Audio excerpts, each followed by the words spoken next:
ಸುರ್ಜೇವಾಲಾ ಅವರ ನೇತೃತ್ವದಲ್ಲಿ ನಡೆದಂತ ಕಾಂಗ್ರೆಸ್ನ ಸಭೆಗೆ ಡಾಕ್ಟರ್ ಜಿ ಪರಮೇಶ್ವರ್ ಗೈರಾಗಿದ್ದಾರೆ. ಕಾಂಗ್ರೆಸ್ ಸರ್ವ ಸದಸ್ಯರ ಸಭೆಗೆ ಪರಮೇಶ್ವರ್ ಗೈರಾಗಿರೋದು ಡಿನ್ನರ್ ಮೀಟಿಂಗ್ಗೆ ಬ್ರೇಕ್ ಹಾಕಿದ್ದಕ್ಕೆ ಅವರು ಬೇಸರಗೊಂಡ್ರ ಅನ್ನುವಂಥ ಪ್ರಶ್ನೆ.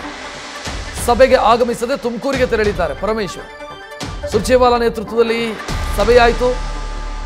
ಪರಮೇಶ್ವರ್ ಮತ್ತು KN ರಾಜಣ್ಣ ಗೈರಾಗಿದ್ದಾರೆ. ಸಭೆಯಲ್ಲಿ ನಾಯಕರಿಗೆ ಸುರ್ಜೇವಾಲಾ ಶಿಸ್ತಿನ ಪಾಠ ಮಾಡಿದ್ದಾರೆ. ಇನ್ನು ಇಲ್ಲೇ ಸಚಿವರ ಕಾರ್ಯವೈಖರಿಯ ವರದಿಯನ್ನು CM ಮತ್ತು DCM ಹೈಕಮಾಂಡ್ಗೆ ಸಲ್ಲಿಸಿದ್ದಾರೆ. ಕಾರ್ಯವೈಖರಿಯ ವರದಿ ಅಂತಂದ್ರೆ ಮೌಲ್ಯಮಾಪನ ವರದಿ ಸಚಿವರು ಇಷ್ಟು ದಿನದಲ್ಲಿ ಏನು ಮಾಡಿದ್ರು, ಏನು ಮಾಡಲಿಲ್ಲ ಅನ್ನೋ ರಿಪೋರ್ಟನ್ನು ರಣದೀಪ್ ಸುರ್ಜೇವಾಲಾ ಅವರಿಗೆ CM ಮತ್ತು DCM ಸಬ್ಮಿಟ್ ಮಾಡಿದ್ದಾರೆ, ಸಚಿವರುಗಳ ವರದಿಯನ್ನು. ಇನ್ನು ಈ ಸಭೆಗೆ ಪರಮೇಶ್ವರ್ ಬಂದಿಲ್ಲ, KN ರಾಜಣ್ಣ ಕೂಡ ಗೈರಾಗಿದ್ದಾರೆ.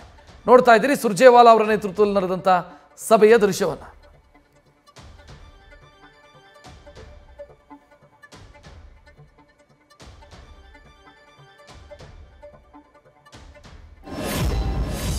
ಮಾಡಿದಾಗ ಹೇಳ್ತೀನಿ, ಪೋಸ್ಟ್ಪೋನ್ ಮಾಡಿದೀವಲ್ಲ, ರದ್ದು ಮಾಡಿಲ್ಲ, ಪೋಸ್ಟ್ಪೋನ್ ಮಾಡಿದ್ದೇವೆ.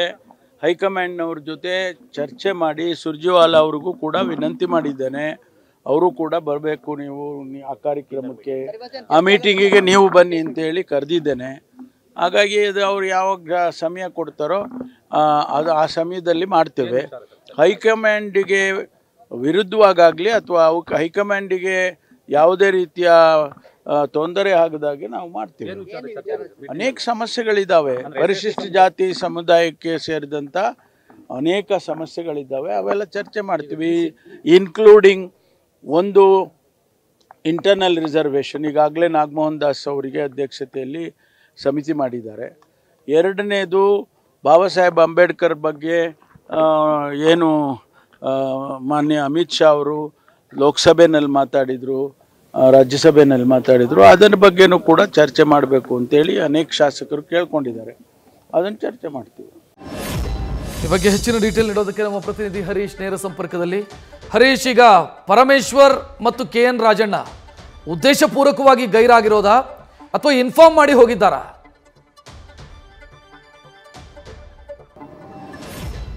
ರಕ್ಷತ್, ಬಹಳ ಮುಖ್ಯವಾಗಿರುವಂತದ್ದು ಇವತ್ತು ಕೂಡ ಕಾಂಗ್ರೆಸ್ನಲ್ಲಿ ಒಂದಷ್ಟು ಚರ್ಚೆಗೆ ಗ್ರಾಸ ಆಗ್ತಾ ಇರುವಂತದ್ದು. ಇವತ್ತು ಬೆಳಗಾವಿಯಲ್ಲಿ ಅಧಿವೇಶನ ನಡೆಸುವಂತ ನಿಟ್ಟಿನಲ್ಲಿ ಕೂಡ ಪೂರ್ವ ಸಿದ್ಧತಾ ಸಭೆ ಕೂಡ ಈಗ ಭಾರತ್ ಜೋಡೋ ಭವನದಲ್ಲಿ ಬರದಿಂದ ನಡೀತಾ ಇರುವಂತದ್ದು. ಇದರಲ್ಲಿ ಮುಖ್ಯವಾಗಿ ರಣದೀಪ್ ಸಿಂಗ್ ಸುರ್ಜೇವಾಲಾ ಆಗಿರ್ಬೋದು, CM ಮತ್ತೆ DCM ಎಲ್ಲರೂ ಕೂಡ ಭಾಗವಹಿಸಿದ್ದಾರೆ. ಜೊತೆಗೆ ಹಾಲಿ ಮಾಜಿ ಶಾಸಕರು, ಸಚಿವರು, KPCC ಪದಾಧಿಕಾರಿಗಳು, ಮುಂಚೂಣಿ ಘಟಕಗಳ ಅಧ್ಯಕ್ಷರು ಎಲ್ಲರೂ ಕೂಡ ಭಾಗವಹಿಸಿದ್ದಾರೆ. ಆದ್ರೆ ಎಲ್ಲ ಒಂದ್ ಕಡೆ ಸಚಿವರಾಗಿರುವಂತಹ ಡಾಕ್ಟರ್ ಜಿ ಪರಮೇಶ್ವರ್ ಮತ್ತೆ KN ರಾಜಣ್ಣ ಅವರು ಸಭೆಯಿಂದ ದೂರ ಉಳಿದಿರುವಂತದ್ದು, ಹತ್ತು ಪ್ರಶ್ನೆಗಳನ್ನು ಕೂಡ ಈಗ ಹುಟ್ಟು ಹಾಕಿರುವಂತದ್ದು. ಅಂದ್ರೆ ಇತ್ತೀಚೆಗಷ್ಟೇ ಒಂದು ಡಿನ್ನರ್ ಪಾರ್ಟಿಯನ್ನ ಗೃಹ ಸಚಿವರು ಆಯೋಜಿಸಿದ್ರು, ಅದನ್ನ ತರಾತುರಿಯಲ್ಲಿ ಅದನ್ನ ಕೊನೆ ಕ್ಷಣದಲ್ಲಿ ರದ್ದು ಅಂದ್ರೆ ಮುಂದೂಡಿರುವಂತಹ ಕಾರಣಕ್ಕಾಗಿ ಬೇಸರಗೊಂಡಿದ್ರು ಕೂಡ ಅನ್ನುವಂಥದ್ದು ಕೂಡ ಈಗ ಗೊತ್ತಾಗ್ತಿದೆ. ಹಾಗಾಗಿ ತುಮಕೂರಿನಲ್ಲಿ ಇರುವಂತಹ ಪರಮೇಶ್ವರ್ ಅವರು ಮತ್ತೆ KN ರಾಜಣ್ಣ ಅವರು ಇನ್ನೂ ಕೂಡ ಈ ಸಭೆಗೆ ಆಗಮಿಸ್ತಾ ಇರುವಂತದ್ದು ಒಂದಷ್ಟು ಚರ್ಚೆಗೆ ಗ್ರಾಸ ಆಗಿರುವಂತದ್ದು. ಎಲ್ಲರೂ ಕೂಡ ಸಚಿವರು ಭಾಗವಹಿಸಿದ್ದಾರೆ. ಆದ್ರೆ ಎಲ್ಲೊಂದ್ ಕಡೆ ಈ ಉಭಯ ಸಚಿವರು ಭಾಗವಹಿಸ್ತಾ ಇರುವಂತಹ ನಿಟ್ಟಿನಲ್ಲಿ ಕೂಡ ಒಂದಷ್ಟು ಪ್ರಶ್ನೆಗಳು ಉದ್ಭವ ಆಗಿದೆ. ಜೊತೆಗೆ ಎಲ್ಲಾ 31 ಸಚಿವರ ಕಾರ್ಯಕ್ಷಮತೆಯ ವರದಿಯನ್ನು ಕೂಡ ಈಗ CM ಮತ್ತೆ DCM ಇಬ್ರು ರಣದೀಪ್ ಸಿಂಗ್ ಸುರ್ಜೇವಾಲಾ ಅವರಿಗೆ ಸಲ್ಲಿಕೆ ಆಗಿರುವಂತದ್ದು.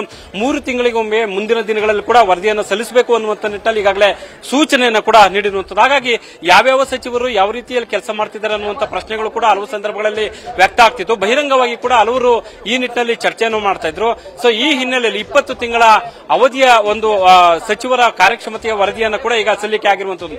ಸಭೆಯಲ್ಲಿ ಬಹಳ ಮುಖ್ಯವಾಗಿರುವಂತದ್ದು ರಣದೀಪ್ ಸಿಂಗ್ ಸುರ್ಜೇವಾಲಾ ಅವರು ಕಟ್ಟುನಿಟ್ಟಾಗಿ ಕೂಡ ಒಂದು ಸ್ಪಷ್ಟ ಸಂದೇಶವನ್ನು ರವಾನೆ ಮಾಡತಕ್ಕಂಥ ಒಂದು ಪ್ರಯತ್ನ ಮಾಡಿದರೆ, ನಮಗೆ ಪಕ್ಷ ಮುಖ್ಯ, ಕಾರ್ಯಕರ್ತರು ಮುಖ್ಯ, ಅದರ ಹೊರತಾಗಿ ಪಕ್ಷಕ್ಕಿಂತಲೂ ವ್ಯಕ್ತಿ ಮುಖ್ಯ ಅಲ್ಲ ಅನ್ನುವಂತ ಮಾತನ್ನು ಹೇಳುವ ಮೂಲಕ ಪರೋಕ್ಷವಾಗಿ ಯಾರೆಲ್ಲ ಪಕ್ಷದ ವಿರುದ್ಧವಾಗಿ ನಡೆದುಕೊಳ್ತಾರೆ ಅವರಿಗೆ ಸ್ಪಷ್ಟ ಸಂದೇಶವನ್ನು ಕೊಡುವಂತ ಪ್ರಯತ್ನವಾಗಿ ಕೂಡ ಹೇಳಿಕೆಯನ್ನು ಮಾತನಾಡಿರುವಂತದ್ದು ಕೂಡ ಇಲ್ಲಿ ಗೊತ್ತಾಗ್ತಿದೆ.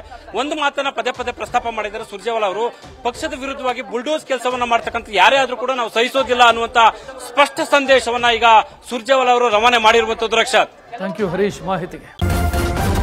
ನ್ಯೂಸ್ ಫಸ್ಟ್ ನಿರ್ಭೀತಿಯಿಂದ ನಿಮ್ಮ ಪರವಾಗಿ.